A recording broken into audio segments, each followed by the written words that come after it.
Honorable homme de Dieu, honorable ministre du Seigneur, recevez tous les hommages qui sont dus à votre rang, qui est au-dessus des anges, à votre rang de fils de Dieu, à votre rang de doulos, de fils qui servent le Seigneur.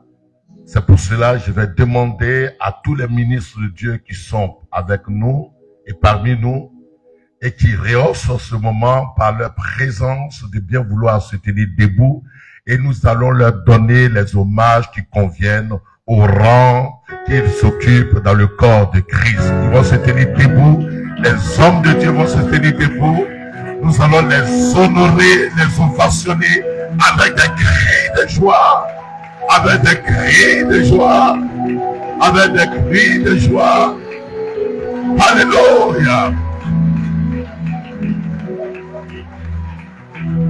Merci. La Bible déclare que ceux qui prêchent la parole méritent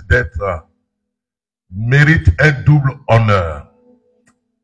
Or, le mot honneur tire son étymologie ou tire sa racine de honoraire.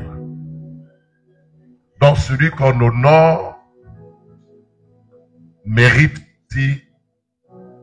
honneur, mérite honoraire. Et c'est pourquoi la Bible dit qu'ils ont droit, à ceux qui prêchent la parole, qui enseignent la parole, ont droit à un double honneur. Le double honneur, c'est non seulement ils ont de la révérence, mais aussi c'est notre devoir de pouvoir les encourager avec nos biens matériels, de les bénir, afin qu'ils soient encouragés au ministère auquel ils sont appelés. Disons Amen. Une église qui accomplit cela, elle avance. Disons Amen. Une église qui accomplit cela, elle avance. Il y a quelqu'un qui est un invité. Une église qui accomplit cela, elle avance. Dis Amen. Une église qui sait honorer ses généraux, ses pasteurs, ses pères, c'est les serviteurs de Dieu en son sein. Et qui sait leur donner le rang, qui ne voit pas que leur faiblesse. La Bible dit en Hébreux chapitre 5 que Dieu prend parmi les hommes faibles et puis il les établit dans un rang honorable, dans un rang de sacrificateurs. Et ceux-là méritent d'être encouragés. Alléluia. Je veux saluer déjà notre bien-aimé qui est venu à cette conférence et qui, par sa présence, lui donne une connotation internationale. Il sort d'une nation et pour cette convention, il est venu ici. Je voudrais saluer le missionnaire qui vient du Ghana. On peut saluer l'homme de Dieu. Alléluia. On peut le saluer. Ça, c'est notre général au Ghana. Je crois que l'année prochaine, il faut qu'on fasse la convention au Ghana. Hein? The Great Convention. Okay, you are welcome. Be blessed in the name of Jesus. Amen. On peut le saluer. Je vais saluer aussi tous ceux qui viennent de ma région. Parce que c'est eux qui font un bon travail au niveau de ma région. Ils sont missionnaires à Divo. Et tous les missionnaires de Divo aussi sont là ce soir. On va les saluer. C'est eux qui édifient la foi de mes parents de Divo. Alléluia. Et puis, on a aussi un autre missionnaire qui suit mes traces. Quand j'étais encore au lycée, j'ai fait le collège moderne de Dabou. Et là-bas, j'étais à la CEPSI. J'étais membre de la CEPSI, je crois que l'année 1982. Ouais, 82. Et donc, nous avons parmi nous le missionnaire de Dabou. On peut saluer notre missionnaire de Dabou. Alléluia, l'homme de Dieu soit béni. Soyez donc bénis ce soir. Alléluia. Et puis on nous dit que il y a ceux qui viennent des autres districts d'Abidjan et qui sont là.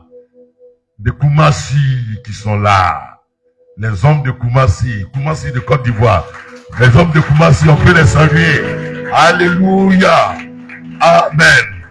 Et puis enfin, j'ai un de mes fils, qui aime aussi mon fils dans la foi, avec ma petite sœur, qui elle est sœur de sang biologique, mais qui est devenue fille dans la foi. Je veux saluer ce soir le pasteur Landry en compagnie de la servante de Dieu Adelaide qui voilà, venez vous tenir debout, on va vous saluer. Voilà, saluez, levez-vous, on va vous saluer. Ok, merci. Et puis, ceux qui nous font l'honneur de nous recevoir, qui se sont pliés à 4 pour préparer ce moment merveilleux que nous avons, qui est en train de réussir. C'est l'église, la mission internationale des rachetés de Sion. Et une petite église à l'image d'Israël, mais qui fait de grandes choses, qui déplace des calibres, qui fait des choses très bien et de façon professionnelle. Je voudrais saluer toute l'église de la mission internationale Mires. On peut saluer tout le Mires. Tenez-vous debout. On bénit le Seigneur pour votre vie. Alléluia.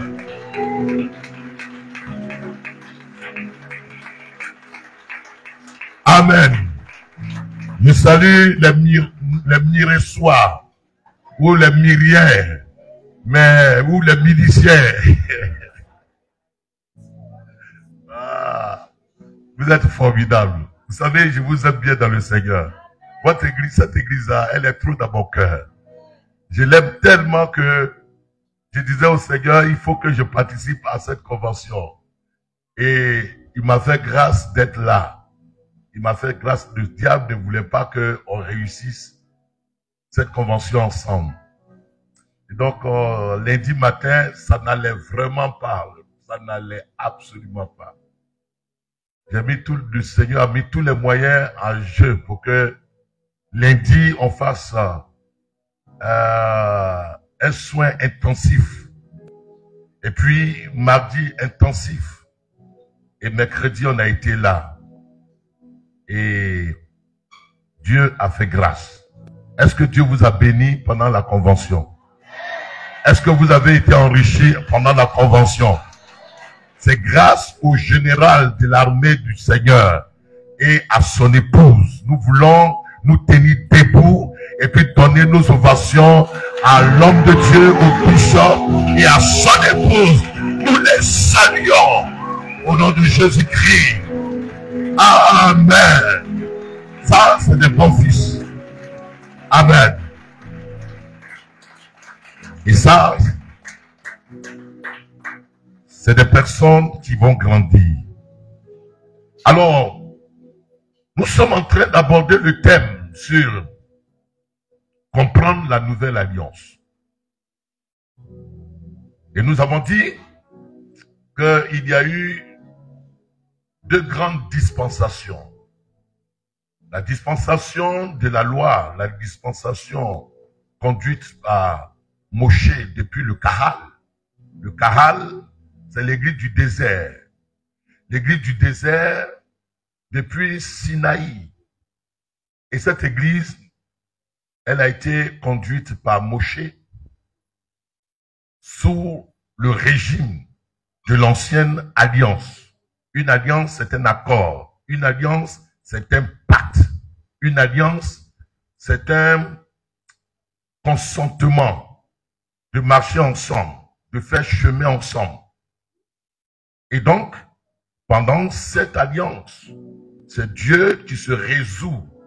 Non, c'est Dieu établit les clauses, mais des clauses conditionnelles. Il dit, tu fais ça, tu fais ça. C'est pourquoi vous avez généralement Deutéronome 28. Au verset 1, si tu obéis à ma loi, voici les bénédictions. au verset 15, si tu désobéis, voici les malédictions. Et donc, pendant tout le cours de cette alliance, il n'y a eu que malédiction pour la plupart, parce qu'ils n'ont pas été obéissants. Et nous avons dit que l'ancienne alliance concernait un peuple mort spirituellement, un peuple qui n'était pas né de nouveau, un peuple qui n'avait pas la vie Zoé, un peuple qui n'avait pas en permanence l'Esprit de Dieu. Et l'ancienne alliance a été marquée par la mort. C'est pourquoi vous allez voir que tout de suite, quand l'alliance a été contractée sur le mont Sinaï, dans le chapitre 19, chapitre 20, la loi est dressée. Vous allez voir que tout de suite, il y a eu l'adoration du veau d'or. Et l'adoration du veau d'or a engendré 3000 morts. C'est pourquoi Paul dira en 2 Corinthiens chapitre 3 que la lettre tue. En effet, ce n'est pas la loi qui est mauvaise, mais la loi telle qu'elle est présentée et comme elle ne peut pas être respectée, alors ceux qui marchent selon la loi, ils meurent. Mais gloire soit rendue à Dieu qui a fait une alliance inconditionnelle. Il s'est résolu de prendre l'homme et de le mettre avec lui et faire alliance avec l'homme sous le régime de la nouvelle alliance, l'alliance de la grâce. Et donc, dans cette alliance de la grâce, d'office nous sommes bénis. D'office nous sommes bénis. Tous ceux qui acceptent Jésus-Christ naissent en Christ bénis. Il n'y a personne qui soit en Christ sous la nouvelle alliance et qui soit maudit. C'est pourquoi moi je dis, je ne suis pas friand de ce que les gens appellent miracle. Parce que les miracles, c'est la suspension des lois naturelles jusqu'à ce qu'une opération surnaturelle se produise dans la vie d'un peuple ou d'un individu. On suspend momentanément les lois naturelles. Et pour qu'il y ait un miracle, il faut qu'il y ait Christ. Donc ceux qui sont friands des miracles et qui recherchent les miracles, quand Jésus disait, voici les signes, les prodiges et les miracles qui accompagneront ceux qui auront cru, il disait cela à ses 12, qui étaient des 12 disciples, mais qui devaient démontrer par la puissance de Dieu aux Juifs qui étaient ancrés dans le judaïsme que Dieu était déjà là. Donc le miracle, il est bon pour celui qui ne connaît pas le Seigneur. Nous ne sommes plus des gens du miracle. Nous sommes des gens de la bénédiction. Je commence là, parce qu'on va accélérer tout à l'heure. Donc, si tu veux que Dieu opère un miracle, attends-toi que tu vives la crise. Parce que s'il n'y a pas de crise, il n'y a pas de miracle.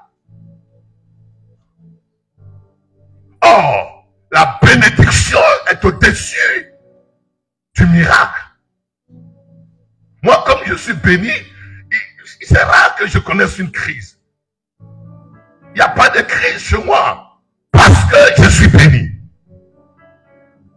Et je n'attends pas de miracle parce que celui qui est béni, il est au-dessus du miracle. Il ne s'attend pas au miracle. Disons Amen. Alors ce soir, ayez la mentalité de la bénédiction et non la mentalité de ceux qui attendent le miracle. Si vous avez compris cela, vous allez dire Amen. Est-ce que Bill Gates a besoin de miracle? Bill Gates n'a pas besoin de miracle. Est-ce qu'il a besoin de miracle financier? Pour qu'il y ait miracle financier dans la vie de Bill Gates, il faut que Bill Gates tombe en faillite et qu'il espère à ce que une aide surnaturelle le relève de la faillite financière. Mais Bill Gates étant fortuné, tu lui dis, Bill Gates, je vais prier pour toi, il va avoir un miracle financier. Le miracle financier, pourquoi? Ben, j'ai déjà toute la fortune qu'il faut. Le miracle financier. On se comprend? Donc, pour dire que vous avez plus grand que le miracle. Vous êtes plus grand que le miracle. C'est vous, au contraire, qui êtes producteur de miracles en vue de quoi? En vue de quoi? De manifester la puissance et la divinité de Dieu qui est en vous. Vous êtes les producteurs de miracles. Vous n'avez pas compris. C'est pourquoi vous allez voir que l'opération sous le régime du Nouveau Testament ou de la Nouvelle Alliance est de loin supérieure à celle de l'Ancienne Alliance. Parce que l'Ancienne Alliance, ils attendent le miracle. La Nouvelle Alliance, ils sont déjà bénis. Et c'est eux qui produisent le miracle afin de pouvoir manifester Dieu à l'égard de ceux qui sont bénéficiaires du miracle. Oh, je dis ce soir, tu es un producteur de miracles. Les miracles t'accompagnent. C'est toi qui prouves Dieu par les miracles, par ta main. Et la main que tu as est la verge de Dieu pour amener les païens à croire en l'existence de Dieu avec toi parce que tu es producteur de miracles. Tu ne t'attends plus au miracle. Parce que tu es un homme béni. Celui qui est béni n'a pas besoin de miracle. Moi, je n'attends pas de miracle. Pas par orgueil, pas par fierté. Mais parce que je me ressens béni. Je me ressens spirituellement béni. Et si je suis spirituellement béni, la bénédiction spirituelle, elle va engendrer la bénédiction matérielle, la bénédiction financière, la bénédiction de mon corps, la bénédiction à tous égards. Et pour cela, je me réjouis de ce que je suis béni. Et vous êtes aussi bénis. Dis Amen. Ce soir, nous allons parler et nous avons dit dans l'appui de ce thème que Jésus prend ses disciples. Je fais ça exprès parce qu'il faut que ça reste. Il prend ses disciples, il va avec eux sur le mont Tabor. Sur le mont Tabor, il va connaître la transfiguration. Il va connaître la transfiguration. Ça veut dire quoi? Le changement de forme. Il va être métamorphose. Pas métanoïé, mais métamorphose. C'est-à-dire qu'il va revêtir une forme qui va faire que ceux qui étaient avec lui ne vont même pas le reconnaître. C'était un signe de ce que nous allons vivre dans la Nouvelle Alliance. Dans la Nouvelle Alliance, on ne te reconnaîtra pas. Pourquoi? Parce que la gloire de Dieu resplendissant sur toi, la gloire de Dieu te couvrant, la gloire de Dieu affermira ce qui est fragile, ce qui est faible. La gloire de Dieu resplendira sur ton visage et rayonnera dans ton visage. La gloire de Dieu amènera les handicaps à être affermis et tu seras quoi? Tu seras au complet. La gloire de Dieu amènera à tout ce qui est frêle, à tout ce qui est faible, d'être fortifié. La gloire de Dieu amènera ton visage à être rayonnant de joie en période de crise, en période quelle qu'elle soit. La gloire de Dieu te donnera de rayonner. Quand tu passes, on dit monsieur le ministre, alors qu'en réalité, tu n'as pas de finance dans la poche, mais l'éclat extérieur qui va manifester la gloire de Dieu qui est à l'intérieur de toi. C'est pourquoi l'apôtre Paul dit en Colossiens chapitre 3 verset 2, c'est Christ en vous paraît, vous paraîtrez avec vous. Il faut que le Christ qui est en toi, Christ est en toi. Ce n'est pas que Christ va venir plus tard, mais Christ est déjà en toi. Et il faut que le Christ qui est en toi, il transparaisse devant ton visage, dans ton visage, transparaisse dans ton foyer et métamorphose toutes choses qui étaient amenées à être gâtées, à être affligées, à être dans la situation de ruine, que ce soit restauré au nom de Jésus-Christ. Je déclare ce soir que tu seras restauré au nom de Jésus-Christ. Je déclare ce soir qu'on ne te reconnaîtra plus. Lorsque Jésus a guéri cet homme non-voyant, quand il l'a guéri, même ceux qui étaient avec lui, ils ne le reconnaissaient plus. On ne te reconnaîtra plus parce que la gloire de Dieu, elle va faire de toi une personne qui sera rayonnante de gloire, de succès, de victoire au nom de Jésus-Christ. Il prend Pierre, qui signifie s'efface, qui est la symbolique de la loi. Il prend Jacques, qui est en langue hébraïque et araméenne, Jacob, qui signifie celui qui supplante ou qui signifie le changement. Il prend Jean, en langue araméenne qui signifie Yohana, et qui est la symbolique de la grâce, et qui signifie la grâce. Il prend Pierre, Jacques et Jean. Et leurs trois noms forment une phrase. La grâce, la loi qui fait place ou qui est remplacée par la grâce. Et la Bible dit que on ne vit que Jésus seul. Alors que Pierre voulait dresser trois tentes, on ne vit que Jésus seul. Pourquoi Jésus seul? Parce que dans la nouvelle alliance, pas de mélange, pas de confusion entre les pratiques de l'ancienne alliance et les pratiques de la nouvelle alliance. Il n'y a pas de confusion. Il n'y a pas de confusion. Dans l'ancienne alliance, on te lavait avec du sel. Dans la nouvelle alliance, tu es lavé avec la parole de Dieu. Dans la nouvelle alliance, tu es le sel et la lumière. Dans l'ancienne alliance, il te fallait de bougies. C'est pourquoi, dans la simplicité de Christ, nous faisons ministère. Ce soir, nous allons parler de la destinée des Simeonites. La destinée des Simeonites. Et ce qui est arrivé à Simon est une histoire.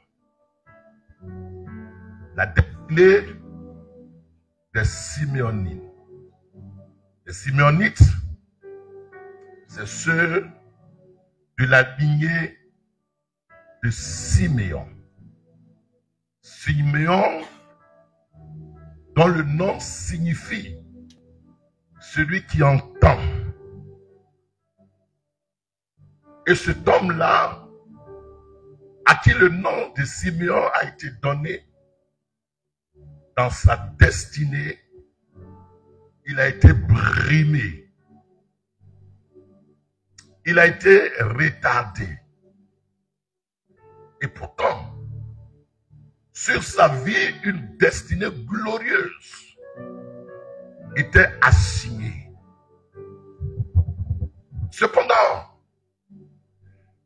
la puissance de la loi va agir contre Siméon et les paroles qui vont être dites sur Siméon sous le régime.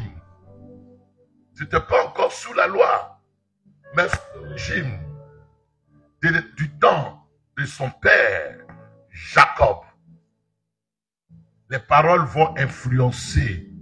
Comme si, écoutez-moi bien, je m'en vais quelque part pour quelqu'un. Les paroles qu'on va dire à son sujet, quand il n'est pas encore né de nouveau, converti, ces paroles vont considérablement influencer sa destinée. Si quelqu'un là ce soir, qu'il n'a pas encore fait l'expérience de la rencontre du Seigneur, au fait, ce n'est pas vous qui donnez votre vie au Seigneur. C'est le Seigneur qui en premier a donné sa vie à vous. Et vous avez répondu au don qu'il a fait en disant oui. Et donc, si quelqu'un n'a pas encore fait cette expérience, l'occasion est faite pour que tu partes de cette convention avec l'assurance que Christ vit en toi. Sinon, ce que Siméon a vécu dans son histoire, ça risque d'être une entrave. Les paroles des uns et des autres risquent d'être une entrave à la glorieuse destinée qui est sur ta vie. Or, la destinée qui est sur ta vie, elle doit être réalisée.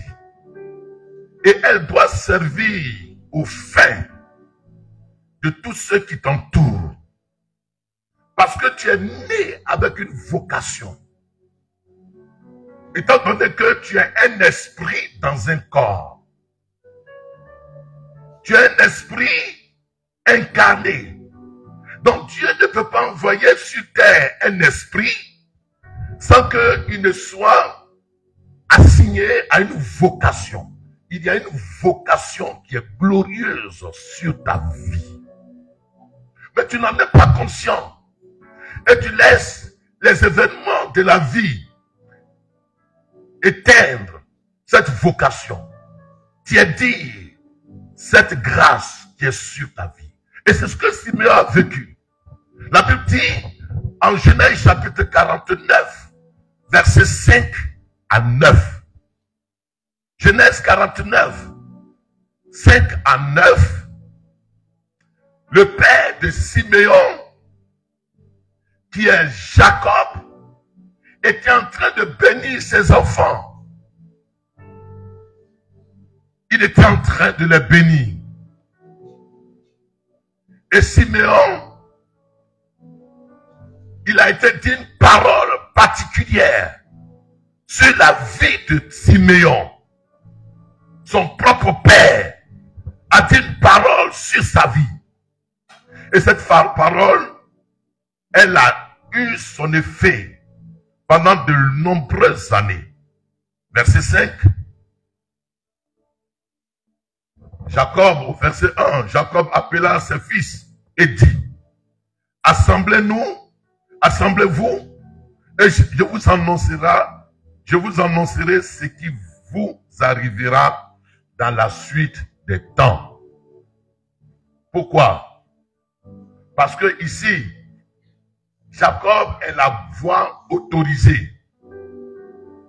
Il est le père établi sur eux. Et le père, voyant que ses jours étaient en train de finir, il rassemble ses enfants et il va prononcer des paroles sur la vie de chaque enfant. En un mot, il va bénir ou il va maudire chaque enfant selon ses œuvres. Et il arrive sur la vie de Jacob, non, sur la vie de Siméon, au verset 5.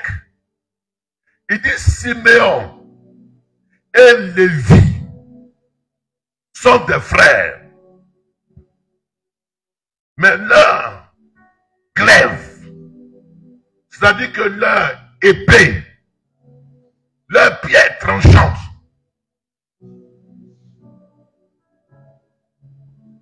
sont des instruments de violence. Ce qui caractérisait Siméon et Lévi, c'était la colère. C'est la colère.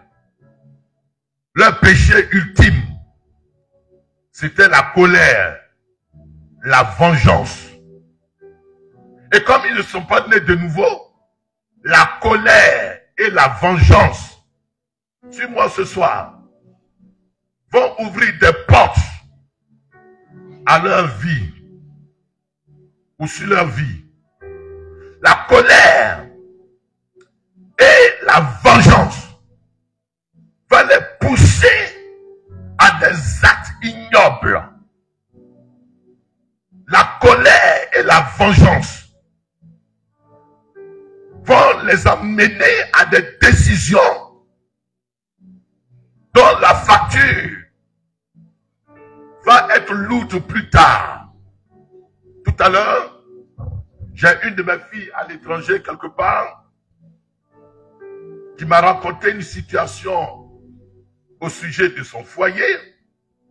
Et ma fille disait, papa, tellement que ce que j'ai vu et entendu ou que j'ai découvert ou ceci, cela, m'énerve, j'ai déchiré le livret de mariage. J'ai jeté la bague de mariage. Et même moi-même, je ne veux plus de ce foyer. Et moi-même, je vais quitter ce foyer. Et puis je lui pose la question, qu'est-ce qui s'est passé? Et puis elle me raconte, elle, sa mésaventure. Il dit, c'est tout. C'est ça là, c'est tout. C'est à cause de ça, tu veux déchirer robe de mariage, livret de famille, tu veux jeter bague de mariage. Est-ce qu'il y a eu mort d'homme? Est-ce qu'il y a quelque chose qui ne s'est jamais passé sous le ciel? Mais est-ce que ce que tu es en train de dire là, tu en as les preuves? Et j'ai commencé à l'exhorter. Il dit, papa, je suis en train de faire mes bagages pour quitter cette maison. Il dit, ne la quitte pas. Si tu me prends pour papa, tiens mes paroles d'un sage et d'un père. Ne quitte pas. Je l'ai exhorté et je l'ai amené à se ressaisir. Elle dit, d'accord, j'ai compris. Il dit, mais tu as compris, c'est bien. Mais tu vois que la colère que tu manifestes là, sur le coup de la colère, tu vas détruire ton ménage. Sur le coup de la colère, tu vas détruire la vie de tes enfants. Et ta vie professionnelle même. Sur le coup de la colère, tu vas prendre des décisions que tu vas regretter plus tard. Bien-aimés, il y en a plusieurs qui ne seraient pas au stade où ils sont ce soir. Si la colère n'avait pas été dans leur cœur. Des petites causeries qui ont viré à des séparations ou à des destructions et qui ont fait des victimes. Peut-être les enfants sont victimes. Peut-être ceux qui sont autour ont été victimes. Mais cela a causé des victimes. À cause de la colère. À cause de la colère, j'ai vu à Paris, à quelques jours, vendredi soir, alors que samedi, on s'en va au mariage. Parce que l'homme a dit trop, ou la femme a dit une parole, le mariage s'est arrêté ce vendredi. Il fallait qu'on m'appelle. Papa pasteur, viens. Ça ne va pas. La fiancée dit qu'elle ne va plus à la mairie. Qu'est-ce qui s'est passé? Non, on lui a dit trop. Il ne l'a pas respecté devant les parents. Mais quand je suis arrivé, je parle à la jeune sœur en Christ. Mais elle est sous la domination de la colère. Et j'essaie de l'exhorter, de la réexhorter, de rester là jusqu'à 4 heures du matin du samedi. C'est à 10 heures, on va à la mairie. Et après, elle reprend le sourire. J'ai dit, tu vois, dedans, tu as eu 2 enfants.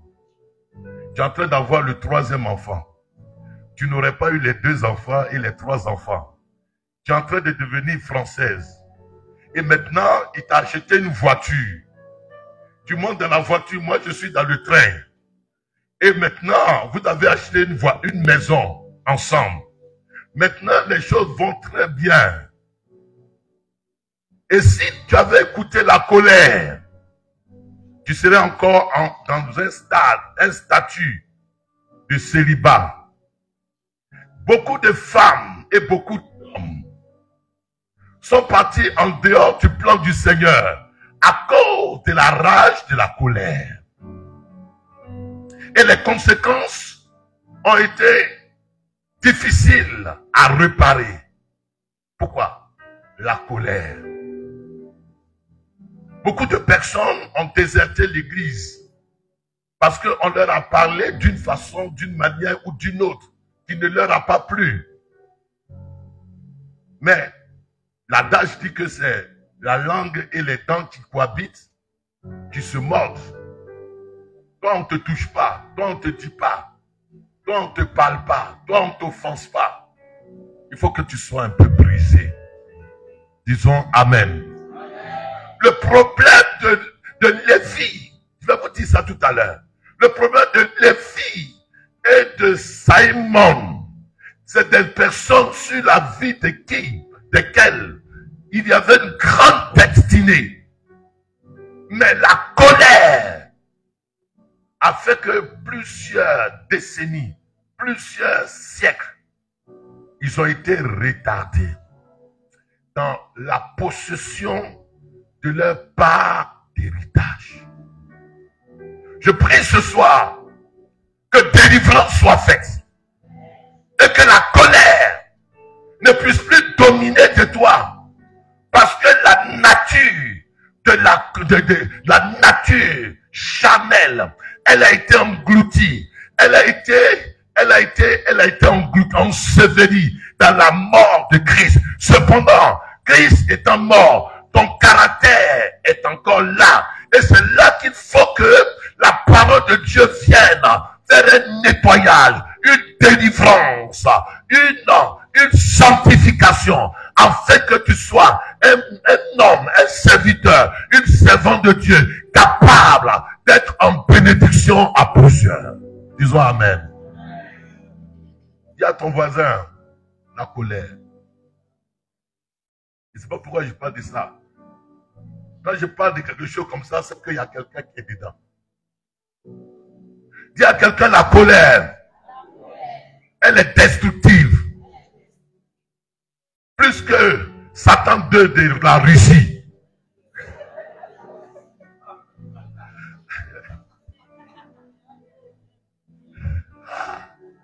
C'est des gars, ils sont en colère. Ils vont dépasser Poutine même.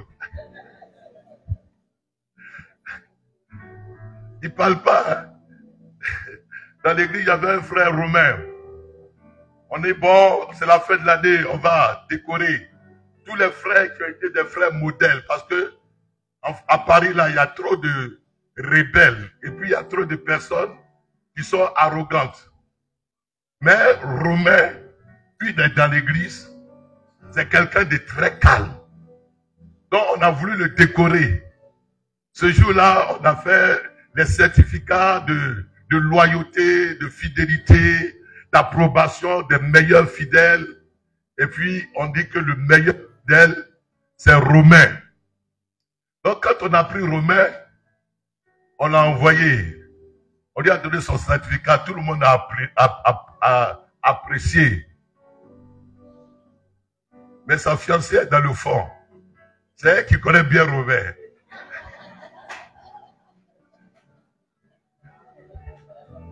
Et sa fiancée, alors qu'on applaudit Romain, alléluia, le meilleur frère, elle dit en langue congolaise, Zambouka. Elle a dit un mot comme ça. Ça veut dire que ça, c'est parce que vous ne le connaissez pas. Donc, je suis un peu fatigué ce soir. Romain est venu. Et on dit, Romain, tu as la parole. Dis un mot pour exhorter le peuple de Dieu dans l'exemplarité que tu présentes. Parce que tu es un exemple parfait. Tellement qu'il est nerveux. Papa, tu ne me connais pas.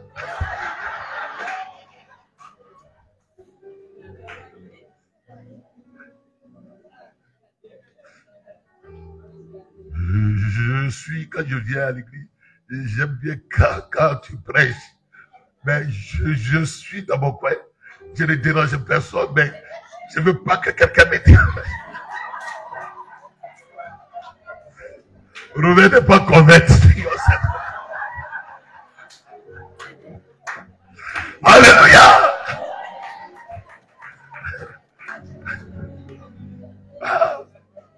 J'avais envie de reprendre mon diplôme, mais c'est trop tard.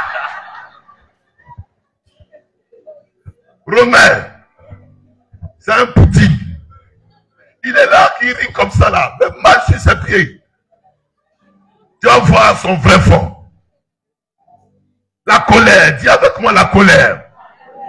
Elle détruit plus que tout autre péché que tu peux nommer. Alors, revenons à Simeon.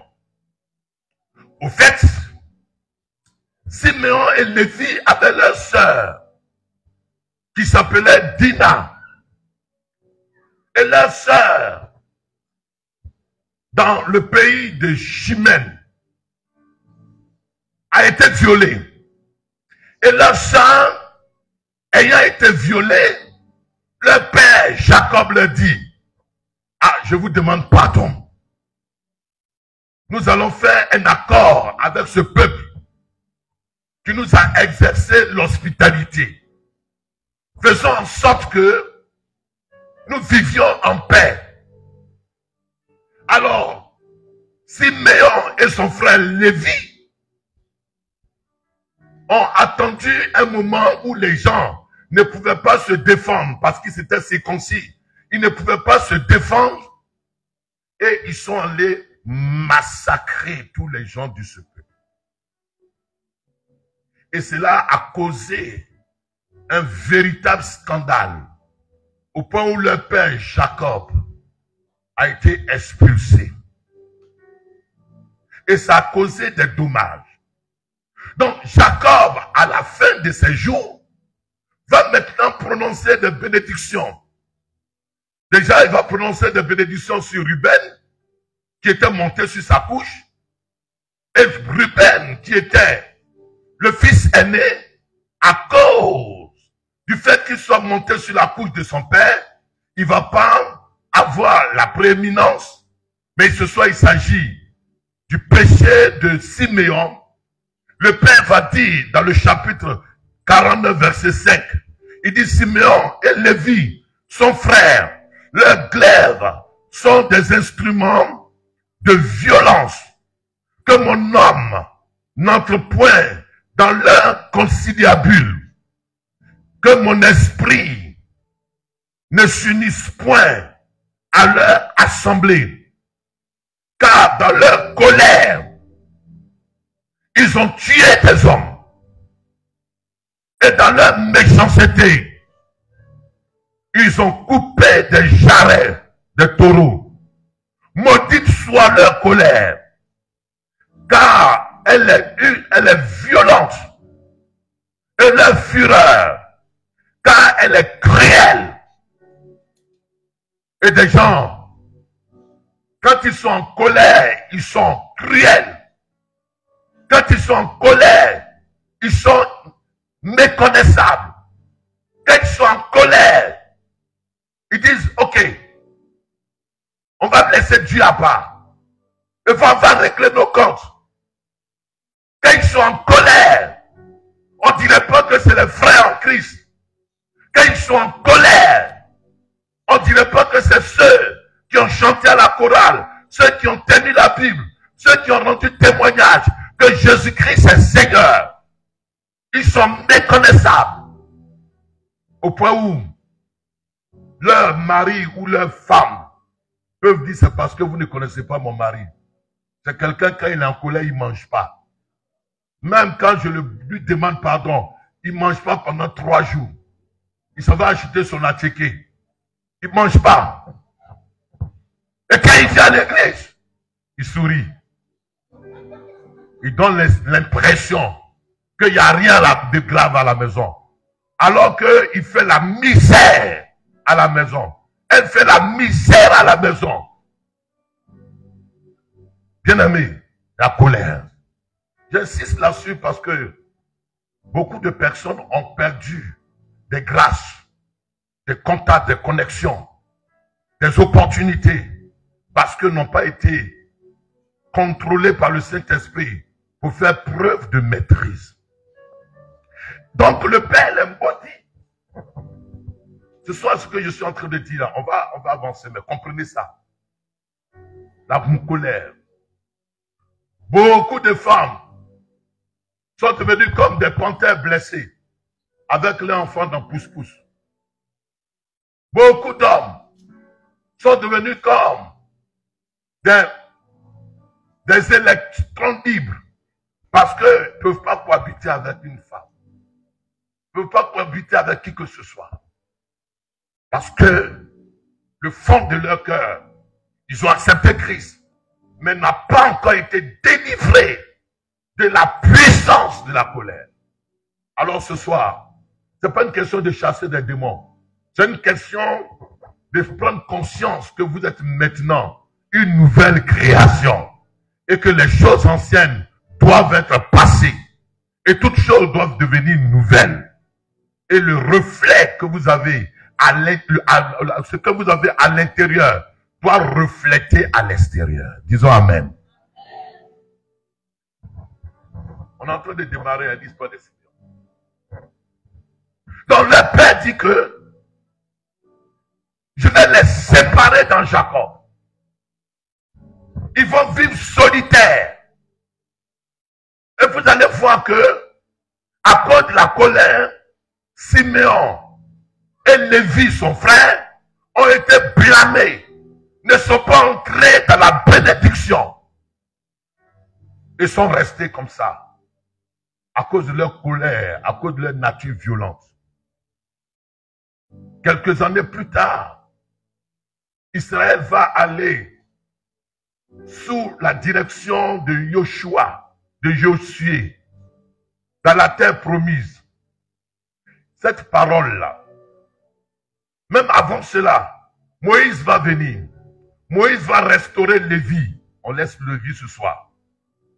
Et quand Lévi va être restauré, Moïse va prononcer des bénédictions sur la vie de Lévi. Parce que, entre-temps, Lévi, ayant compris que la colère était en train de le détruire, s'est repenti désormais pour poser des actes positifs. On est sous l'ancienne alliance. Mais quand ils sont arrivés dans la terre promise, Israël, chacun a eu sa part d'héritage. Chacun a eu sa part de portion de terre. Mais Siméon n'a pas été servi. Il n'est pas entré dans son héritage. Parce que les paroles que son père a dites à son sujet, à propos de sa colère meurtrière, violente, ces paroles ont eu effet sur sa vie. Et vous allez voir que Siméon, il va négocier auprès de son frère Judas. Et auprès de Judas, il va avoir un peu de portion de terre.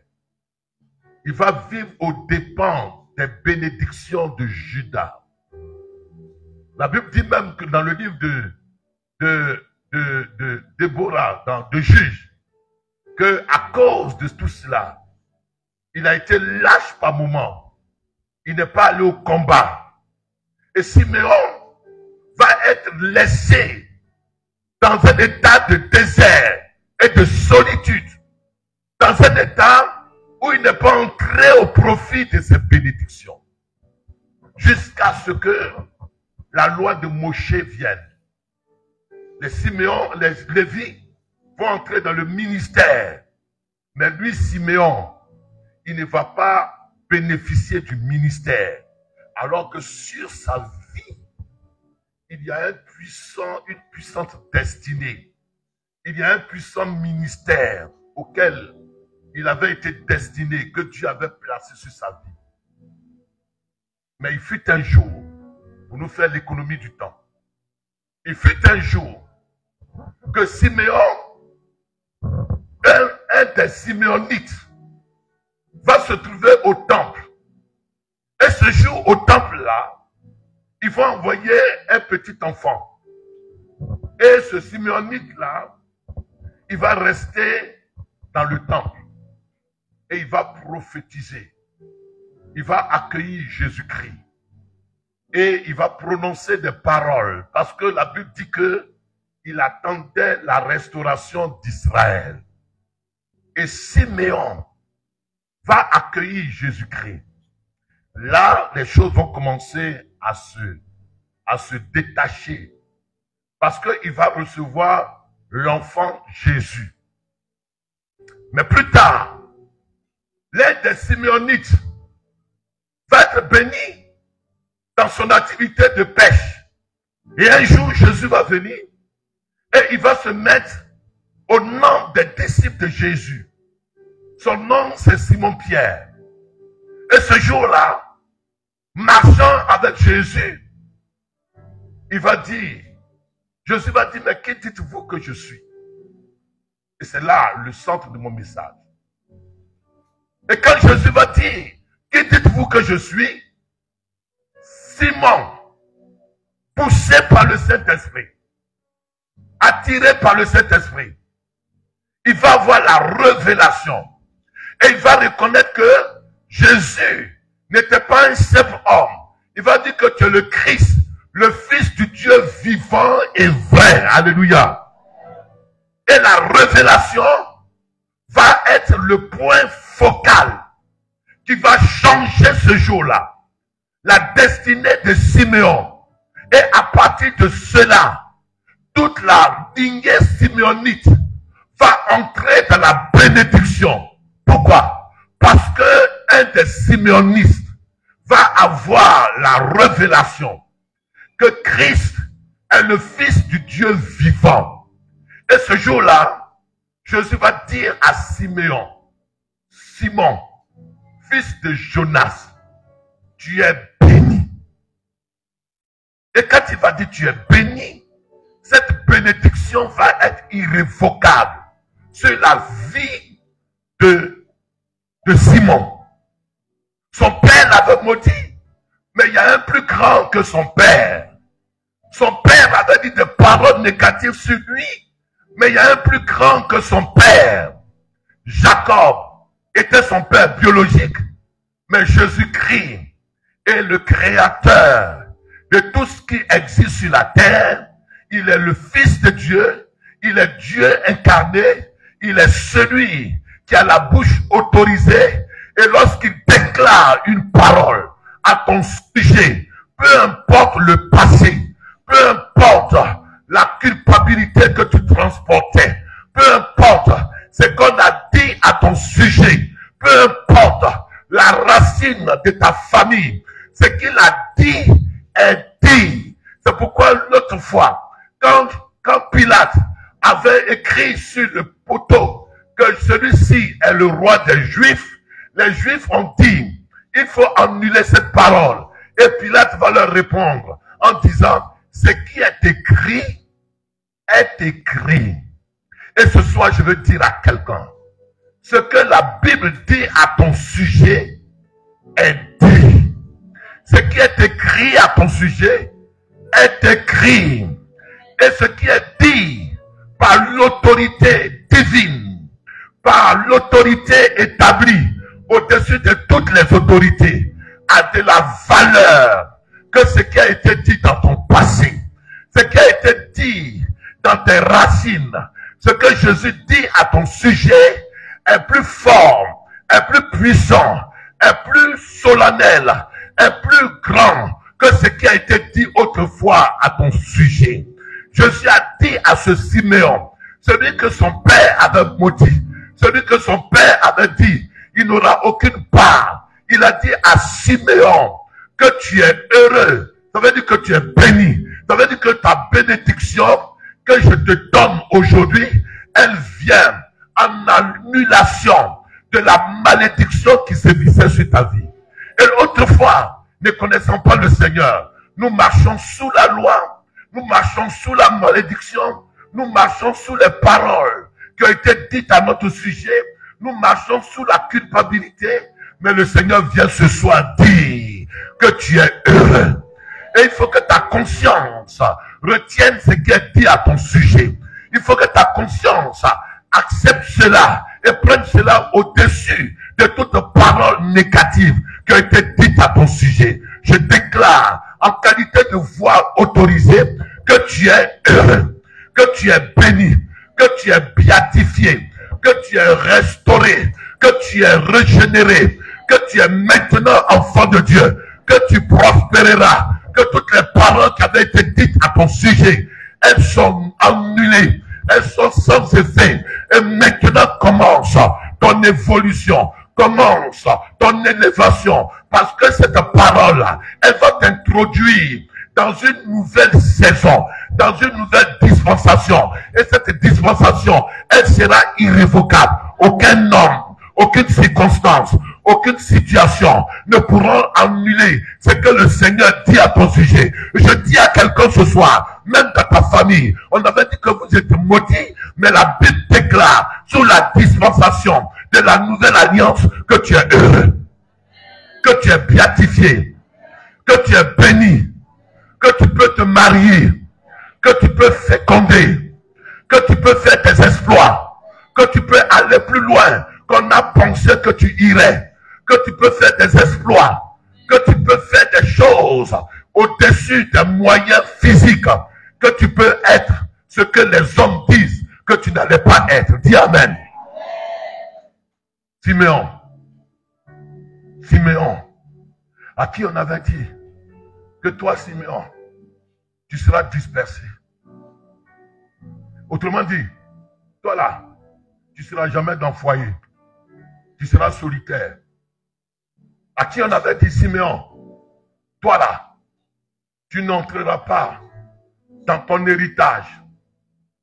Mais ça avait été dit par des hommes avec une autorité inférieure, par les parents avec une onction inférieure. Ça a été dit dans une dispensation où tu n'étais pas encore entré en contact avec la dispensation de la nouvelle alliance et donc tu étais exposé à toute forme de paroles négatives. Quand ils ont dit cela de Simon, il dit, tu es heureux, fils de Jonas, mais sache que sur toi, je bâtirai mon ecclésia. Ah, d'habitude, ce n'est pas sur lui qu'on bâtit, c'est les autres qui bâtissent et lui, il va piocher dans les bénédictions des autres. Lui, il va mendier ce que les autres ont eu. Il a toujours la main tendue. Mais cette fois-ci, la parole de Dieu est en train de venir vers Siméon. Mais pourquoi? Parce que Siméon a eu la révélation. J'ai dit, de tout ce que nous sommes en train de dire, ton point de départ sera la révélation que tu vas avoir de ce que Dieu dit à ton sujet. Je peux dire une information, mais l'information, elle peut être une information qui est formelle et que tu ne peux pas considérer. Mais si ton esprit revient dans un état d'éveil, dans lequel ton esprit fait un tic à ce que Dieu dit à ton sujet, ton esprit va considérer plus ce que Dieu dit à ton sujet que ce que le passé dit à ton sujet. Ton esprit va s'éveiller sur les réalités que Dieu annonce à ton sujet, que les réalités que tu as vécues par la souffrance du passé. Au fait, c'est une question de révélation. Or, la révélation, c'est l'Apocalypse. L'Apocalypse, c'est apocalypso. Apo, c'est l'ouverture. L'ouverture de ton esprit pour comprendre des choses que des hommes ne peuvent pas comprendre. Pour réaliser les choses que les hommes, quels que soient les diplômes, qui ne peuvent pas réaliser. Vous voyez bien, dans Actes chapitre 9, l'apôtre Paul sort de Tarse. Il est sur le cheval. Il va à Damas. Il va persécuter les Damasiens. La Bible déclare que une lumière vive va apparaître à l'apôtre Paul, à Saul de Tarse. Alors qu'il partait faire quelque chose de mal. Mais il arrivait à Damas. Pourquoi Damas? Ça, c'est encore une autre histoire. Parce que le serviteur qui avait été avec Abraham, Eliezer de Damas, c'est quelqu'un qui avait été trouvé fidèle. Et la fidélité avec laquelle il a servi qui? Il a servi Abraham. Il a servi Abraham. Abraham même l'a envoyé pour dire, va dans mon pays, va chercher une femme pour mon fils Isaac. Alors que lui, ses filles était aussi grande, il pouvait détourner cette révélation et donner une de ses filles à Isaac, mais il ne l'a pas fait. Ce que son maître lui a demandé de faire, il l'a fait avec loyauté, avec fidélité. Et donc Eliezer, il était fidèle au service d'un homme point, au service d'un homme d'alliance, au service de quelqu'un que Dieu avait mis à part pour son service. Et donc, Dieu récompensant la fidélité d'Eliezer, de Damas, Dieu a fait de sorte que lorsque Saul de Tarse allait à Damas, dans la ville d'Eliezer, à cause de l'alliance d'Abraham, à cause de ce qu'il avait été loyal à Abraham, la fidélité va jouer en sa faveur. Je veux dire à quelqu'un, tu as été un jour fidèle à un oint de Dieu, à cause de ta fidélité. Cette fidélité, elle va avoir des répercussions sur ta famille. Dis Amen. Tu as été un jour fidèle dans la maison de Dieu. Et à cause de cette loyauté, de cette fidélité, et tu as fait du bien à un oint. Et le oint a dit que Dieu te bénisse. Mais que Dieu te bénisse là, cette bénédiction, elle va partir de toi et s'étendre sur tous ceux qui sont rattachés à toi, tous ceux qui sont dans la maison de ton Père. Parce que tu as posé un acte qui a causé une bénédiction qui va transformer toute ta généalogie. Dis Amen. Simeon,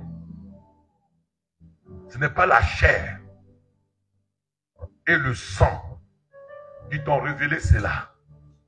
Mais désormais sache que Simeon, sur toi, je bâtirai mon église. Je bâtirai mon église. Et lorsque nous disons dans Galates 1, la Bible dit que Pierre, Jacques étaient les colonnes de l'église, c'est-à-dire des appuis de l'église. Mais Pierre, il va encore avoir des attitudes parce qu'il n'est pas entré encore dans la dispensation de la nouvelle alliance.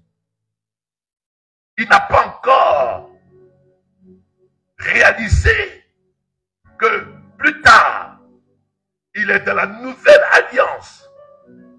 La Bible déclare que ce Pierre-là, il va être parfois défaillant et finalement il va régner Jésus. Il va être souvent défaillant. Vous voyez bien, comme il est de la colère, quand ils ont arrêté Jésus, c'est Simeon qui a dégainé son épée et qui a coupé l'oreille de qui? De Malchus. Tu vois, ça est dans leur sang, les Siméonites. Il a coupé l'oreille de Malchus. Pourquoi? Parce que il était quelqu'un, un zélote. Il ne veut pas qu'on touche à son maître. Et Jésus dit, remets son épée. Remets ton épée parce que la guerre que les ennemis me mènent là, ce n'est pas une guerre physique. Le combat qui est contre toi là, ce n'est pas un combat dans la chair. Je suis en train de dire à quelqu'un que l'adversité contre toi n'est pas une réponse que tu donnes du tic au tac dans la chair. C'est spirituel. La provocation qu'on te fait, ce n'est pas une provocation à laquelle tu dois répondre avec les armes charnelles, avec les injures. Je suis en train de dire à quelqu'un que tu as commencé à réagir avec les armes de la chair, mais ce n'est pas charnel. Or, quand il coupe l'oreille de Malchus, Pierre empêche Malchus d'entendre et d'avoir lui aussi la révélation et d'avoir plus tard la foi, puisque la foi vient de ce qu'on entend et ce qu'on entend vient de quoi? La parole de Christ. Et l'attitude de Pierre, ce n'est pas la première dans l'église. L'attitude de Pierre, c'est que par des actes, nous agissons comme Pierre qui coupe l'oreille à des Malchus et qui les empêchons d'écouter la parole. Pourquoi? Parce que nous faisons, parce que nous disons, par les commérages que nous émettons, par les diffamations et les paroles infondées que nous faisons, que nous débitons, nous sommes en train de couper les oreilles des Malchus. Par la mauvaise exemplarité à la maison, par l'attitude que nous présentons à la maison, nous sommes en train de couper l'oreille de ceux qui devaient se disposer à écouter la parole. C'est en cela l'apôtre Paul dit, je tiens mon corps assujetti, après avoir prêché aux autres, je ne sois désapprouvé. Pourquoi? Parce que je ne veux pas faire comme Paul, comme Pierre, qui a coupé l'oreille à Malchus, pour ne plus jamais que Malchus écoute la parole. Alors Pierre, Jésus met l'oreille. Mais plus tard, quand la Pentecôte va être énoncée dans Actes chapitre 2, ce Pierre-là, on ne le reconnaîtra plus. Parce que ce Pierre, il va entrer dans une nouvelle dispensation. Ce n'est plus le même Pierre que son père avait maudit par le fait qu'il était un homme de colère. Ce n'est plus le même Pierre qui avait failli lorsqu'il a dit qu'il ne connaissait pas Jésus. Ce n'est pas le même Pierre qui avait failli devant Malchus. Mais au moment de la Pentecôte, Pierre revêtu du Saint-Esprit, Pierre revêtu de la nouvelle nature, Pierre revêtu de la divinité de Christ, Pierre revêtu de l'homme nouveau en Jésus-Christ, Pierre devenu la nouvelle création en Jésus-Christ. Au moment de la Pentecôte, ce n'est plus le même Pierre. Et je vais dire à quelqu'un ce soir, tu n'es plus la même personne parce que tu as expérimenté la Pentecôte.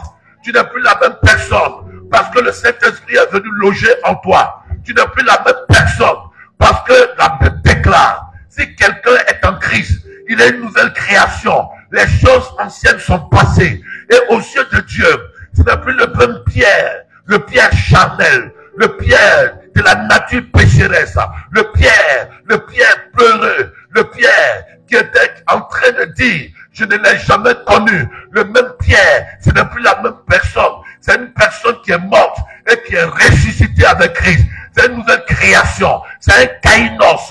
Et je dis ce soir à quelqu'un, toi qui as été introduit dans le baptême du Saint-Esprit, qui est né avec Christ, qui est mort avec Christ et qui est ressuscité avec Christ, tu n'es plus la même personne. Tu es maintenant dans les dispositions de manifester la divinité qui est en toi, de manifester la vocation qui est en toi. C'est maintenant dans cette dispensation que ce qui a été dit à ton sujet va être révoqué. Ce qui a été dit à ton sujet va se trouver menteur. Et ce qui était vrai, ce qui était destiné à ta vie, ce pourquoi tu es né, ce pourquoi tu as été conçu, ce pourquoi tu as été fait, ce que Dieu avait destiné à ton existence. Je dis que dans la nouvelle dispensation, dans la dispensation de la grâce, de la dispensation de la nouvelle alliance, ta vraie nature, ta nature divine, ta nature de personne que Dieu avait destinée à des grandes choses, à connaître les choses glorieuses, à aller de succès en succès,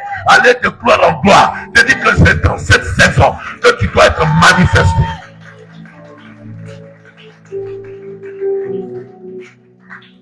La saison de la nouvelle alliance. La saison de la nouvelle alliance. C'est la saison propice. Oh, il a dit à Jérémie, avant que tu ne naisses, avant que tu ne sois conçu, dans le sein de ta mère, je te connaissais. Je t'avais déjà établi prophète. Je t'avais déjà fait prophète. Mais Jérémie, tu ne savais pas ça. Toi, c'est maintenant que tu te rends compte que tu es prophète. C'est maintenant que les gens t'appellent prophète. Mais depuis que tu es dans le ventre de ta mère, ton étoile là, brillait prophète. Parce que ta destinée, elle n'a pas commencé aujourd'hui. Ta destinée a commencé avant la création du monde. Avant que le monde ne soit catabolo. Avant le catabolo du monde. Ça veut dire qu'avant l'effondrement du système de l'humanité par Adam, qui a péché. Et dont le péché a entraîné toute l'humanité dans la mort. Avant Adam, tu existais. Parce que tu es un esprit. Tu es un esprit qui est venu maintenant à l'existence aux yeux des hommes. Mais tu es un esprit qui vit depuis l'éternité. Là, je suis en train de parler à des esprits ce soir. Et un esprit, il ne vient pas sans avoir un mandat, une vocation. Un esprit ne vient pas parmi les hommes ou il ne vient pas dans un environnement sans avoir une mission. Ce soir, je veux que tu aies la révélation de ton existence qui est une existence qui comporte une vocation. Tu ne connaissais pas Christ. Comme Siméon, la colère t'a emporté et cela a fait des retards. Et cela a fait des scandales. Et cela a fait des situations qui t'ont mis en retard. Mais maintenant que Christ s'est révélé à toi, maintenant que Christ a révélé ta vraie identité, maintenant que l'originalité de ta filiation est maintenant prouvée par le Saint-Esprit qui est en toi. Je dis, c'est le bon moment, maintenant ou plus jamais, que ce pourquoi tu es créé, tu puisses le réaliser. Oh, ils n'ont pas compris. C'est maintenant ou plus jamais. Je dis, c'est maintenant ou plus jamais. Et je sais que tu ne pourras pas quitter cette terre. Siméon, il a passé des années. Mais il a fini par entrer dans la vocation. Jésus dit, sur toi, je bâtirai mon église. Qui aurait cru que les Siméonites allaient être des leaders d'église? Qui aurait cru? Qui aurait cru que les gens de cette famille-là allaient devenir un jour des pasteurs? Mais qui aurait cru que cette fille-là, qui passait son temps dans les boîtes de nuit, elle serait un jour à l'église, elle aurait sa tête voilée et elle dirait Amen. Mais ces choses-là ont été retardées parce que tu étais dans une situation où tu n'étais pas entré dans la destinée ou dans la dispensation qui était liée à la manifestation de l'étoile qui est sur ta vie. Mais je dis à quelqu'un ce soir qu'il suffit qu'il y ait un déclic. Tout part du déclic. Tout part de l'illumination. Tout part de la révélation. Tout part de la prise de conscience. Que c'est le temps que Dieu a assigné afin que tu sois révélé au monde. Je dis, tu es là dans la saison. Et cette saison-là, ça s'appelle la saison de la nouvelle alliance. C'est une saison dans laquelle les fils de Dieu sont révélés. C'est une saison dans laquelle l'humanité attend avec un ardent désir que les fils de Dieu et les filles de Dieu soient manifestés. C'est la saison que j'appelle la saison du panégéra. Oh, la saison du panégéra, c'est la saison où des esprits sont sur la terre. Et les esprits sur la terre, revêtent les formes humaines. Panégéra. Panégéra, dans l'Antiquité romaine, la panégéra, des esprits venaient sur la terre. Des esprits s'incarnaient et se promenaient et marchaient avec les hommes. Et c'est ceux qui avaient l'œil spirituel qui discernaient que c'était un esprit. C'est la même chose quand Jésus est ressuscité. Il était dans un état de panégéra. Dans l'état de panégéra, Jésus a marché avec ses disciples. Ils ont marché sur la route de Maïs. Ils ont causé. Mais leurs yeux sont empêchés de le reconnaître. Parce qu'ils sont encore dans la chair. Ils sont empêchés de le reconnaître. Et or, il n'est plus homme naturel. Il est maintenant dans la divinité. Il est passé de la théosis et il est passé dans la dimension divine. Panégéra. Oh, je ne sais pas si les gens me comprennent. La période dans laquelle nous sommes, c'est la période où des esprits vont se revêtir en qualité de humains, mais ce n'est pas des humains, ce n'est pas des mauvais esprits, mais c'est des esprits que Dieu a assignés à des missions. Des hommes comme nous sommes devenus des esprits. Et des hommes comme toi, nous sommes des esprits. La seule différence, c'est que je suis conscient que je suis un esprit et dans cette saison, je dois être manifesté. La saison de la manifestation des fils de Dieu.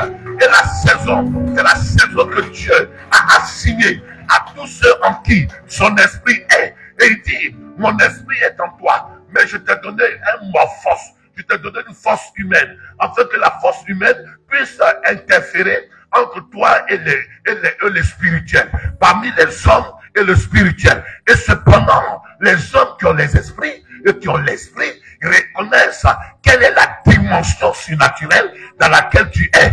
Je dis, c'est ta saison. Mais la seule chose, c'est que tu n'es pas conscient que cette saison-là, tu dois être manifesté. Cette saison-là, tu dois dire des paroles qui arrivent à réalisation. Cette saison-là, tu es ici et tu agis à Divo. Tu es ici et tu agis aux États-Unis. Tu es ici et tu parles au téléphone. Et la prière a son effet. Panégéra. Tout le monde dit avec moi, panégéra. Panégéra. C'est la saison dans laquelle les esprits sous forme humaine apparaissent parmi les hommes. C'est la saison pendant laquelle les esprits sous forme humaine marchent avec les hommes. Les amis, si je marche avec toi, considère que c'est un esprit qui est envoyé en mission pour t'instruire des choses du royaume. Si tu rentres dans un foyer, que le mari sache, que la femme sache que tu es un esprit que Dieu a envoyé dans sa connexion avec lui. Les amis, le fait que nous soyons dans une limitation des choses spirituelles et nous sommes bornés et nous voyons les choses dans une dimension charnelle. Nous ne partons pas au-delà de la dimension charnelle. Aujourd'hui, on me voit, on dit celui-là, c'est qui m'aime. Regarde sa tête, regarde ses yeux, regarde sa forme, regarde ceci. Parce que les gens, ils sont charnels et ils ne voient que charnels. Mais nous qui sommes spirituels, nous savons ceux qui sont spirituels. Nous savons ceux qui sont divins. Et quand l'apôtre Paul est parti parmi ces gens-là à Éphèse, il a fait des choses extraordinaires. Et les gens on ouvert les yeux. Il dit que les dieux, sous forme humaine, sont descendus parmi nous.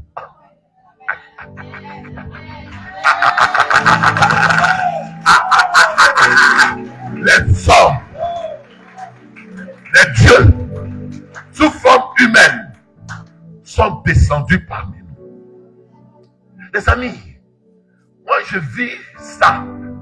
Je vis ça. À Paris, on m'a dit, mais attends, toi Dakouri, comment tu fais? Tu as passé ces milliardaires. Quand tu manges avec ces milliardaires, tu manges au restaurant avec ces milliardaires, avec un monde sur la tour Eiffel. Le seul repas fait 1 million pour chacun. Tu manges avec ces milliardaires. Je dis non, c'est parce que déjà même ils sont des anciens mystiques. Et quand ils m'ont vu, ils ont vu en moi un esprit supérieur. Et quand ces gens sont comme ça, ils ne peuvent que se prosterner devant cet esprit supérieur. Et quand tu es ce genre d'esprit, tu ne rencontres que des grands. Regarde un peu dans ton parcours. Tu n'as rencontré que des grands. Tu n'as rencontré que des gens qui ont de la valeur. Tu n'as connu que des personnes qui sont d'une obédience honorable, respectable. Mais comme tu n'étais pas conscient, tu as négligé cela. Parce que c'est les grands qui attirent les grands. C'est les grands qui attirent les grands. C'est les grands qui attirent les grands. C'est les grands qui attirent les grands. Et je dis que dans la saison dans laquelle tu es, Dieu va te mettre dans une connexion de grands. Parce que ton esprit est grand. Et parce que tu es un panégéra. Tu es un panégéra. C'est-à-dire que tu as un esprit qui va revêtir la forme humaine et qui vit parmi les hommes. Et ceux qui ne sont pas spirituels vont te mépriser. Ils vont marcher sur toi. Tu vas parler, ils ne vont pas considérer. Et c'est plus tard qu'ils vont voir que tes paroles étaient exactes, que tes paroles étaient efficaces, que tes paroles étaient de Dieu, que tes paroles étaient considérées. Et ce sera trop tard pour eux. Quand ils t'auront perdu, ils ne pourront plus te rattraper. Ils essaieront de vouloir te rattraper, mais ce sera trop tard.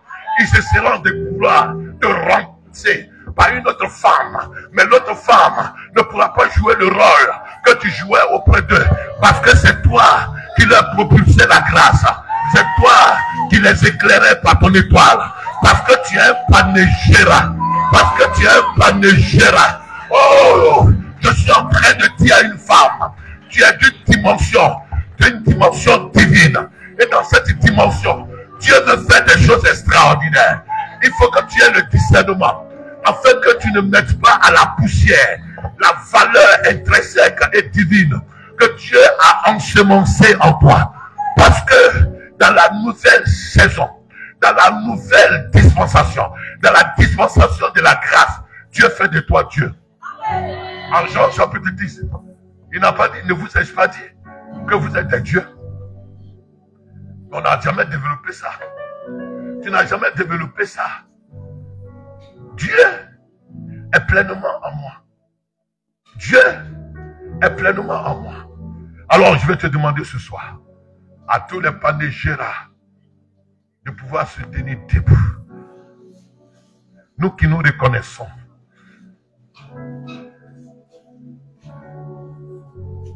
À tous les panégéras. Je ne sais pas s'ils ont compris. Tu as un esprit. Et Dieu t'envoie pour une mission précise. Dans cette mission. Et cette mission, quand tu l'auras accomplie, il t'emmènera à un autre niveau d'élévation spirituelle. Les panégéras. Oh. Ah. Je ne sais pas si vous comprenez. Je ne vais pas vous donner tous les autres secrets. Mais la divinité est en train de sortir de mon corps. Et la divinité est en train de sortir du corps de quelqu'un pour transparaître dans le visage. Je dis que quelque temps, tout à l'heure, on ne reconnaîtra plus ton visage. Parce que la divinité qui est en toi elle va sortir.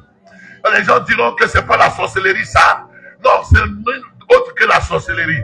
C'est tout autre que la sorcellerie. C'est le Dieu qui est en toi. L'esprit qui est en toi. Il transparaît. Il transparaît. Ton visage rayonne. Les infirmités disparaissent. Les maladies disparaissent. La faiblesse disparaissent. Et tu revêts une force extraordinaire. Tu revêts une force extraordinaire. Oh, tout à l'heure, j'étais chez mon médecin. À 17h. À 17h15, il m'a fait une piqûre. Et en tant que Dakouri, il m'a fait la piqûre. Je ne pouvais pas marcher. Il m'a dit, prends courage. Marche comme ça jusqu'à la maison. J'ai marché comme ça jusqu'à ma voiture. Mon chauffeur m'a déposé. Il était difficile que je monte les escaliers de ma maison. C'était très difficile. Mais ça, c'est le Dakouri. C'est le Dakouri. Mais quand je deviens Banégera, je ne ressens plus de maladie.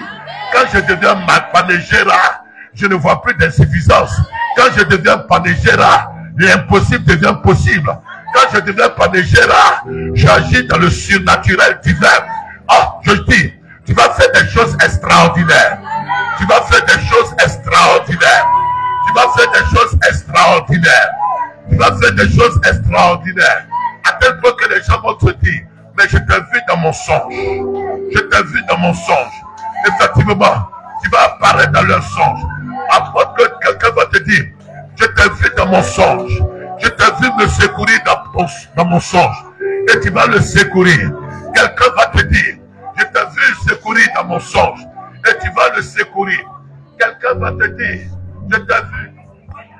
Et tu vas le secourir. Je t'ai vu dans mon songe. Et tu vas le secourir. Pourquoi? Parce que tu es devenu Banégera. Ah, est-ce que tu peux prier? Est-ce que tu peux prier? Est-ce que tu peux prier? Est-ce que tu peux prier? Est-ce que tu peux prier? Est-ce que tu peux prier? Est-ce que tu peux prier? Est-ce que tu peux prier? Afin que le Banégera, parce que tu es l'apparition des divinités sur la terre, et tu es un esprit, et tu es un esprit, tu es un esprit.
Dans une dimension où tu n'as plus besoin de te déplacer.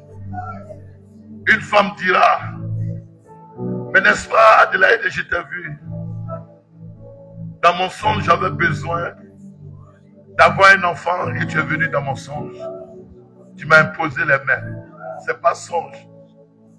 C'est pas Banégera. Il arrivait des moments où mes chrétiens disent que, mes pasteurs, j'ai eu un songe. Ça c'est clair, ça je ne prie pas des choses pour inventer. Et dans le songe, il y avait une porte fermée. Et papa Dakouri, tu es venu, tu as ouvert la porte. Et je suis rentré. Et quand il me dit ça, je me tais, je ne parle pas beaucoup, je souris. Parce que je suis un Banégera. Le Banégera, il est capable d'apparaître dans la situation de quelqu'un en difficulté, dans sa maison, sous forme d'ange. sous forme d'esprit, sous forme d'une silhouette, et lui imposer les mains, ou dans son songe, et lui imposer les mains, et la personne reconnaît que c'était toi. Oh, désormais on ne dira que je t'ai vu dans mon songe, tu avais une queue, tu m'as frappé.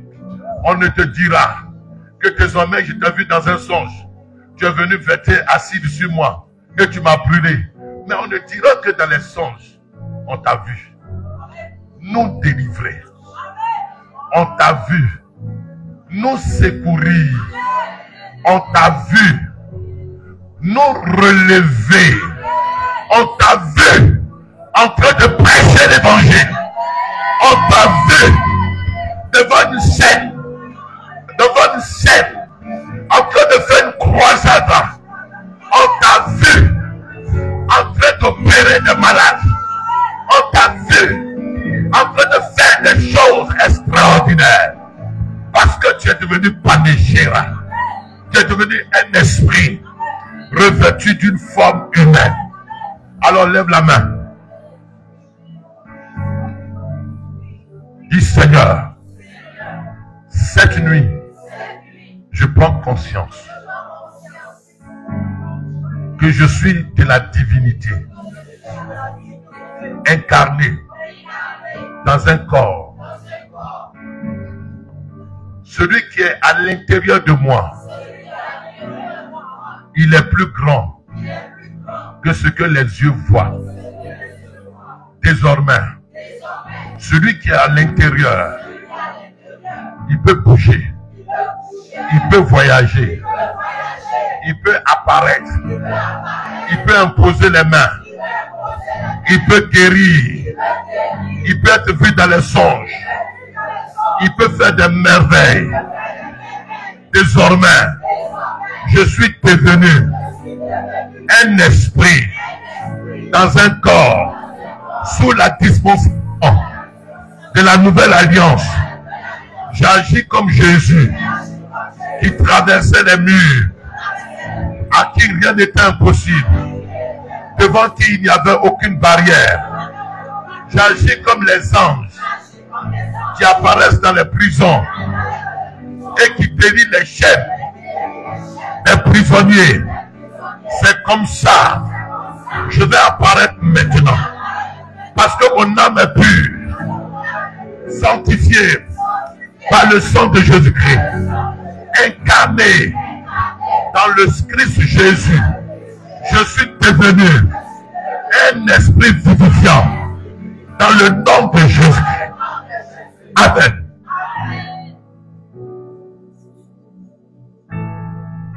On garde le silence. Les personnes vont commencer à faire cette expérience maintenant.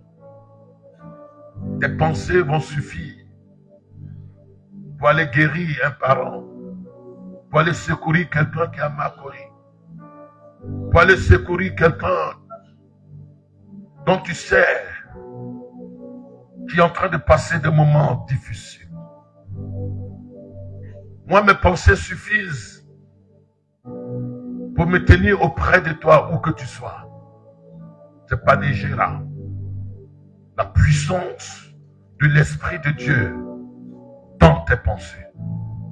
La puissance de l'Esprit de Dieu dans ta silhouette.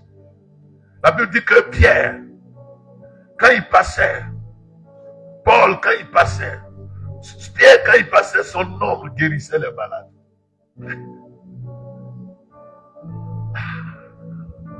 Voici.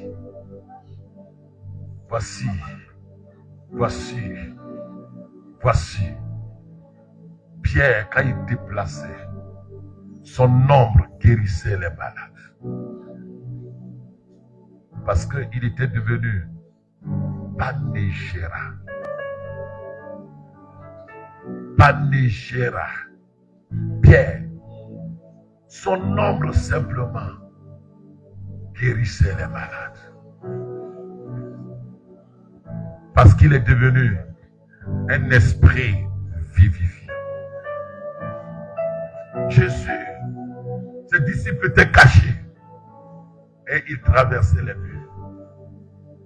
il est devenu Panégéra. Panégéra. Il suffit que tu penses à ton parent qui est malade. Et il guérit. Ah! Il y a des femmes d'esprit ici. Oui.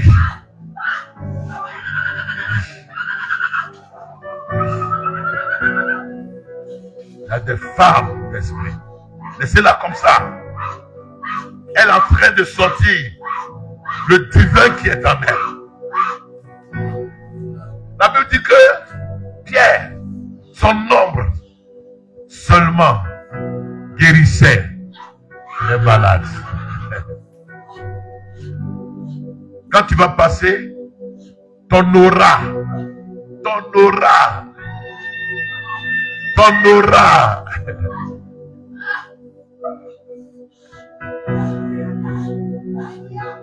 Alors, quand je sais des choses comme ça, on dit que j'ai donné ma chemise à quelqu'un et puis la personne m'a envoûté. Hey, c'est quelle chrétienté ça? C'est quelle affaire de Dieu ça? C'est quelle affaire de Dieu? Vous n'avez rien compris? Celui qui se trompe à porter ton habit, à porter un manteau. Celui qui se trompe à porter des chaussures, il ne pourra pas aller loin avec les chaussures.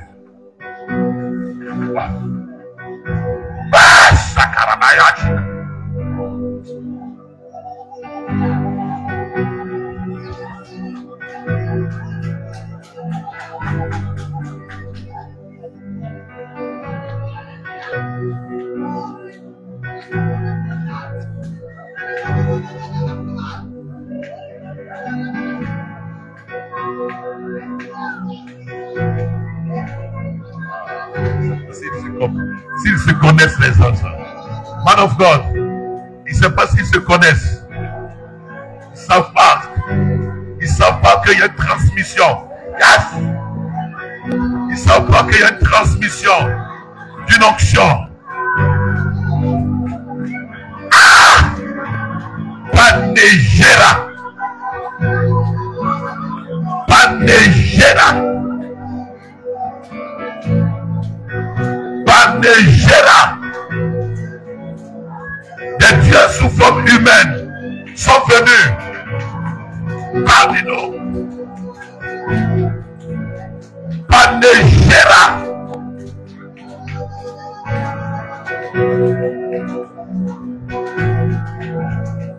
Panégéra. Des dieux sous forme humaine sont descendus parmi nous. Et pourtant, c'est les mêmes personnes, hein. Mais ils sont transfigurés.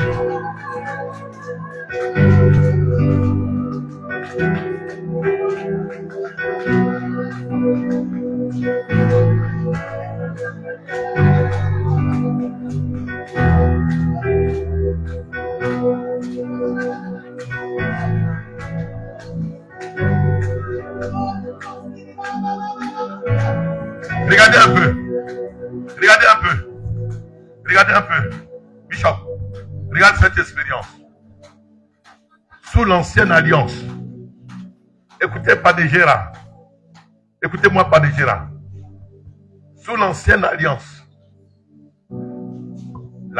l'enfant de la Tsunamite, Habakkuk, il est né par miracle. Et l'enfant dit, j'ai mal à la tête, j'ai mal à la tête, j'ai mal à la tête. Et l'enfant est mort. La Tsunamite a pris son cheval, son âne. Elle est partie à la recherche de l'homme de Dieu. Et puis Élisée dit, ils ont pris l'enfant. Ils ont mis là où Élisée faisait quoi? Si vous connaissez la Bible. Où il dormait. Ils l'ont mis sur le lit sur lequel Élisée dormait. Élisée n'était pas là. Mais le lit seulement a suffi pour être la transfusion de l'esprit qui était en Élisée dans la vie de l'enfant. Mais c'était une forme panégéra. Et donc, la Bible déclare, dans l'ancienne alliance, il y a eu des choses glorieuses. Mais en Colossiens, chapitre 2 Corinthiens 3:3, il est dit que en Christ, nous allons de gloire en gloire. Et les disciples ont connu ces gloires. Un mouchoir qui était appliqué sur l'apôtre Paul. Et l'apôtre Paul, les disciples, allaient appliquer le mouchoir à un malade. Panégéra. Un mouchoir qui était sorti de la sueur de l'apôtre Paul, imposé sur un corps. Y a-t-il un corps malade? Y a-t-il un corps malade? Y a-t-il un corps malade? Y a-t-il quelqu'un qui a une infirmité? Y a-t-il quelqu'un qui est en train de souffrir? Y a-t-il quelqu'un qui met la main dans la partie où tu souffres? Mets la main dans la partie où tu souffres? Panégère a dit que nous sommes les transmetteurs de la vie. Adam est un esprit vivant, mais le Christ en nous est un esprit vivifiant. Et pendant que je dis ces choses, je transfuse la vie en toi. Tu reçois l'entièreté de ta santé. Tu reçois la guérison parfaite.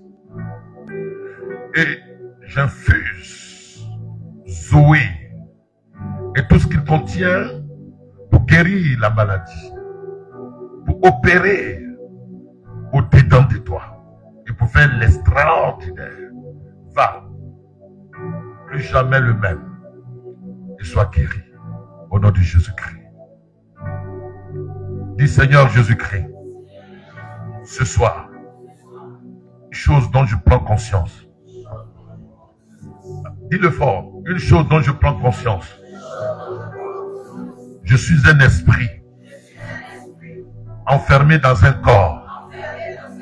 À partir de ce soir et de cette convention, j'ai compris que c'est ma dispensation, c'est ma saison, où ce qui est enfermé dans mon corps doit sortir pour faire du bien, pour imposer la main aux malades, pour déclarer des choses et même pour apparaître à des personnes et pour leur faire du bien.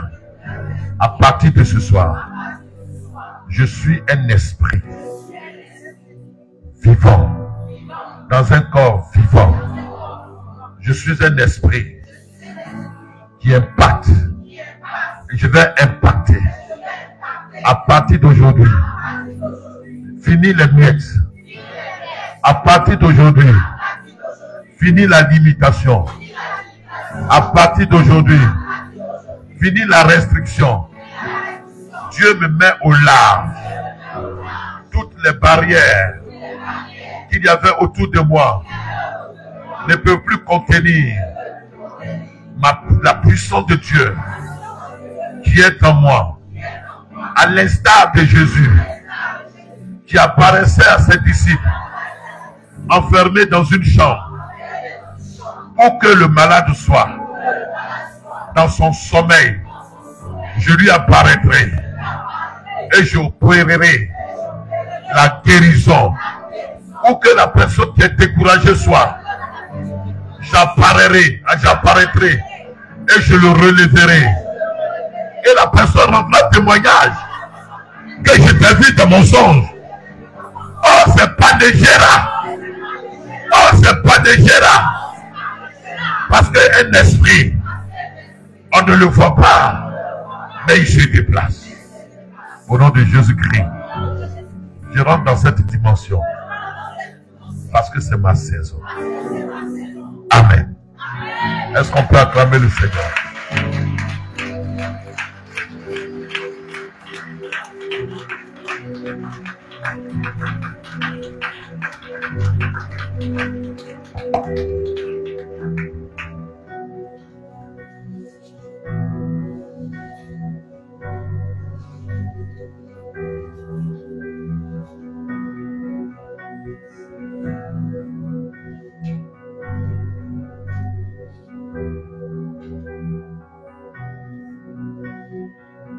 Sortez de cette religion où à 4 h du matin, vous embrouillez tous les voisins. Vous criez. Vous êtes comme les prophètes de Baal qui crient et qui se déchirent le corps. Et ni voix, ni quoi encore, ni voix, ni exaucement. Mais quand tu rentres dans cette dimension du surnaturel, ce n'est plus le corps et les efforts physiques qui agissent. C'est le Saint-Esprit qui t'envoie en mission. Et tu es en opération dans une dimension surnaturelle. Tu n'as pas besoin de dire tenez le sale, tenez huile. Une parole.